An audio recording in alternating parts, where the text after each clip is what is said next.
Hey guys, welcome back to the channel. And पहले सवाल ये था कि भाई नए लैपटॉप्स कब आएंगे। अब जब नए लैपटॉप्स आ चुके तो सवाल ये है कि कौन सा लैपटॉप लेना चाहिए। तो यहाँ पे एंट्री लेवल गेमिंग लैपटॉप्स की हम इस वीडियो में बात करेंगे। एंड दो लैपटॉप्स ऐसे अभी इंडिया में अवेलेबल है जिनके बारे में बहुत सारे लोगों को कन्फ्यूजन है। हाँ भाई, लैपटॉप्स आ गए, परफॉर्मेंस काफ़ी बढ़िया है, कोई दिक्कत नहीं है, लेकिन इन दोनों में से ले कौन सा। एक है एसर नाइट्रो 5 एंड दूसरा है डेल G15 5520। तो आज इन्हीं दो लैपटॉप्स के बारे में बात करेंगे। एंड अगर आपको वीडियो पसंद आता है तो लाइक जरूर से करके जाना। एंड इस वीडियो से अगर आपकी थोड़ी सी भी हेल्प होती है, अच्छा लगता है वीडियो, तो यार सब्सक्राइब जरूर से करके जाना। तो जब कोई नया लैपटॉप लेने जाता है, स्पेशली अगर गेमिंग लैपटॉप है, जरूरी जो चीज होती है वो होता है परफॉर्मेंस एंड इसके थर्मल्स कैसे है। डेल एंड नाइट्रो इन दोनों ही मॉडल्स में आपको इंटेल का i5-12500H 12 कोर वाला प्रोसेसर मिलता है, जिसमें से कि 4 परफॉर्मेंस कोर है एंड 8 एफिशिएंट कोर्स है। तो इंटेल i5-12500H यार मतलब काफी कमाल का प्रोसेसर है। यहाँ पे आप देख सकते हो लास्ट ईयर वाले एकदम best processor Intel i7-11800H, Intel i9-11900H जो कि 1.5-2 लाख वाले लैपटॉप के अंदर डाले जाते थे। तो इन सब के कंपैरिजन में आप देख सकते हो कितना कमाल का परफॉर्मेंस निकाल के दे रहा है। इनफैक्ट इस साल के राइजन के one of the best processor 6800H से भी आप कंपैरिजन देख सकते हो कितना बढ़िया परफॉर्म कर रहा है। तो आपको कितने भी हाई CPU इंटेंसिव टास्क करने हैं, ये लैपटॉप्स आराम से करवा देंगे, कोई दिक्कत नहीं आएगी। सिंगल कोर परफॉर्मेंस की बात करें, मल्टी कोर परफॉर्मेंस की बात करें, एकदम जबरदस्त परफॉर्मेंस निकाल के दे रहे हैं। तो आगे बढ़ते हैं ग्राफिक कार्ड की तरफ। दोनों में ही आपको RTX का 3050 मिलता है। एसर नाइट्रो 5 में आपको 95 वॉट मैक्सिमम TGP वाला RTX 3050 दिया जाता है विदाउट मक्स स्विच।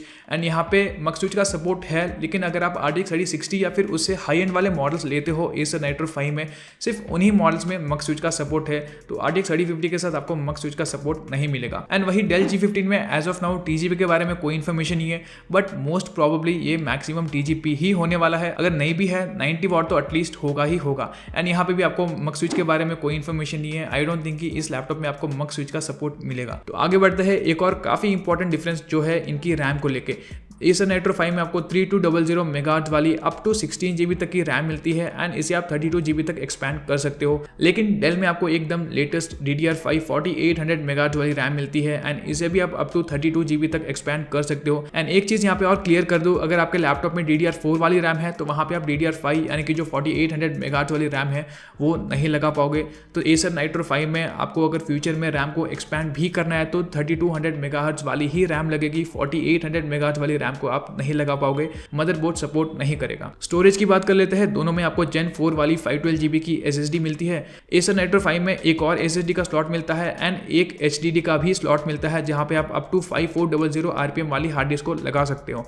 तो इन टोटल 2 SSD एंड एक हार्ड डिस्क का स्लॉट मिलता है। लेकिन यार डेल G15 को लेके काफी सारे डाउट्स है। मतलब बहुत सारे लोगों ने रेडिट के ऊपर भी कमेंट्स करे हैं कि भाई ये जो लैपटॉप है, कंपनी कहती है कि 2 स्लॉट्स मिलते हैं SSD के, लेकिन उन्हें ये जो स्लॉट है वो दिया ही नहीं गया। मतलब जब उन्होंने लैपटॉप के बैक पैनल को रिमूव करा तो जो SSD के लिए स्लॉट है, मतलब जगह तो है लेकिन वहां पे कोई स्लॉट ही नहीं बनाया गया।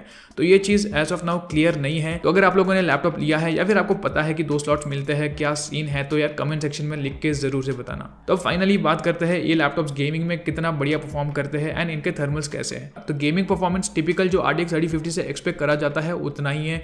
मतलब प्रोसेसर इंप्रूव करा गया है नो डाउट, लेकिन वो इतना ज्यादा मैटर नहीं करता है आपके गेमिंग परफॉर्मेंस के लिए। तो यहाँ पे ज्यादा से ज्यादा 2-3% का डिफरेंस मिलेगा अगर आप लास्ट ईयर वाले RTX 3050 से कंपेयर करते हो। कभी कभार 5% का डिफरेंस मिल सकता है। ऑल्सो अगर आपके लैपटॉप में 4800 मेगाहर्ट्ज वाली रैम है जो कि डेल G15 में है एंड एसर नाइट्रो 5 में नहीं है, तो वहाँ पे भी 5% का जो FPS है वो डिफरेंस डेफिनेटली आपको मिलेगा। मतलब 5 से 10% का आपको डिफरेंस मिल सकता है डिपेंडिंग ऑन द गेम। कुछ गेम्स में इतना ज्यादा डिपेंड नहीं करता, तो शायद 1-2 FPS का भी मुश्किल से डिफरेंस आपको मिलेगा। लेकिन कुछ गेम्स में रैम ज्यादा मैटर करती है, तो वहाँ पे 5 से 10 FPS तक का भी आपको डिफरेंस मिल सकता है। गेमिंग परफॉर्मेंस वाइज FPS की अगर बात करते हैं AAA टाइटल्स में स्पेशली, तो डायरेक्टली एक गेम कंपैरिजन कर लेते हैं। God of war medium preset पे 1080p रेजोल्यूशन एसर नाइट्रो 5 में 52 से लेके 55 FPS मिल जाते हैं, वेरास डेल G15 में लगभग इतने ही FPS मिलते हैं 55 के आसपास।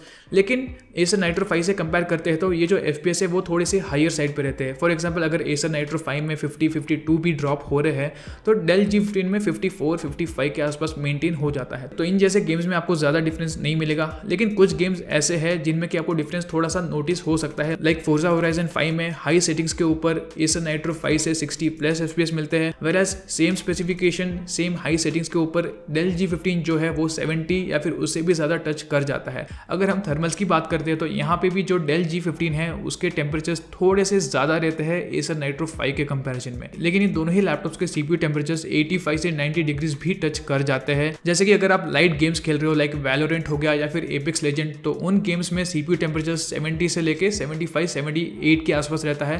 80 डिग्रीज कभी कभार टच कर जाता है, उससे ज़्यादा जाता नहीं है वैसे। एंड GPU टेम्परेचर भी 60 से लेकर 70 के बीच में रहता है इन लाइट गेम्स में, हल्के फुल्के गेम्स में। लेकिन अगर आप AAA टाइटल्स की बात करते हो या फिर हाई CPU इंटेंसिव गेम्स की बात करते हो लाइक वॉरजोन हो गया, गॉड ऑफ वॉर हो गया, रेड डेड रिडेम्पशन 2, तो इन जैसे गेम्स में CPU टेम्परेचर्स 80 से ऊपर ही रहते हैं यूजुअली एंड 90-92 डिग्रीज भी टच कर जाते हैं। लेकिन डेल G15 जो है उसमें एसर नाइट्रो 5 के कंपैरिजन में थोड़े से टेम्परेचर्स ज़्यादा रहते हैं। एंड एसर नाइट्रो 5 में एक और चीज़ मुझे काफ़ी बढ़िया लगी जो है इसका मैनुअल फैन कंट्रोल सिस्टम। आप इस लैपटॉप की जो फैन स्पीड है वो मैनुअली कंट्रोल करके एकदम मैक्सिमम पे रख सकते हो, जिससे कि जो टेम्परेचर्स है वो और भी थोड़े से कम हो जाते हैं। एंड ये फीचर एक और लैपटॉप पे आता है जो है HP Omen, एंड ये दोनों ही लैपटॉप्स इन मोड्स में काफ़ी कमाल का परफॉर्म करते हैं। तो सिंपल एंड शॉर्ट तरीके से बोलो तो गेमिंग एक्सपीरियंस दोनों ही लैपटॉप्स का अच्छा है। डेल में थोड़े से हल्के से आपको ज़्यादा FPS मिलेंगे एंड टेम्परेचर्स भी डेल में थोड़े से ज़्यादा चले जाते हैं एसर नाइट्रो 5 के कंपैरिजन। तो ये था इन दोनों ही लैपटॉप्स का परफॉर्मेंस डिफरेंस, और भी थोड़े से डिफरेंस मिलते हैं। सबसे पहले शुरू करते हैं लुक्स एंड डिज़ाइन से। Clearly I would definitely go with Acer Nitro 5, क्योंकि उसको जो लुक्स डिज़ाइन इस साल एसर ने चेंज करे हैं काफ़ी बढ़िया लग रहा है। इसके जो हिंज डिज़ाइन है वो मुझे काफ़ी बढ़िया लगी। जो बैक पैनल का डिज़ाइन है वो भी काफ़ी सुंदर है। RGB कीबोर्ड मिल जाता है, लेकिन डेल में कलर के अलावा कोई चेंज नहीं करा गया। डिज़ाइन एग्जैक्टली सेम है जो पिछले साल आपको मिलता था। तो आगे बढ़ते हैं एक और डिफरेंस की तरफ जो है इनके डिस्प्ले को लेके। एसर नाइट्रो 5 में 15.6 इंच का फुल HD IPS पैनल मिलता है, 144 हर्ट्ज की रिफ्रेश रेट है, 250 निट्स की ब्राइटनेस है। बेसिकली 250 निट्स बोलते हैं, लेकिन जो एसर नाइट्रो 5 है उसकी ब्राइटनेस थोड़ी सी ज़्यादा ही होती है, लगभग 280 से 300 निट्स टच कर जाता है। 45% का NTSC कलर गैमेट है या फिर 65% sRGB आप कह सकते हो। एंड डेल में 15.6 inch full HD WVA panel मिलता है। मैं खुद भी 1.5 साल से WVA पैनल को यूज कर रहा हूँ, मुझे अभी तक WVA पैनल से कोई दिक्कत नहीं आई है। अच्छा पैनल है, व्यूइंग एंगल्स भी काफ़ी बढ़िया है, कोई दिक्कत नहीं है। एंड जो कॉन्ट्रास्ट लेवल्स है वो इनफैक्ट WVA पैनल के अच्छे होते हैं IPS पैनल के कंपैरिजन में। लेकिन एक छोटा सा ड्रॉबैक है, वो ये है कि इनके जो टोन्स है वो हल्के से वार्मर रहते हैं। बट यस, इसे आप चेंज कर सकते हो, लेकिन उसके लिए आपको थोड़ी सी मेहनत करनी पड़ेगी। ऐसे कुछ वीडियोस है यूट्यूब पे जो कि आपकी थोड़ी सी हेल्प करा देंगे।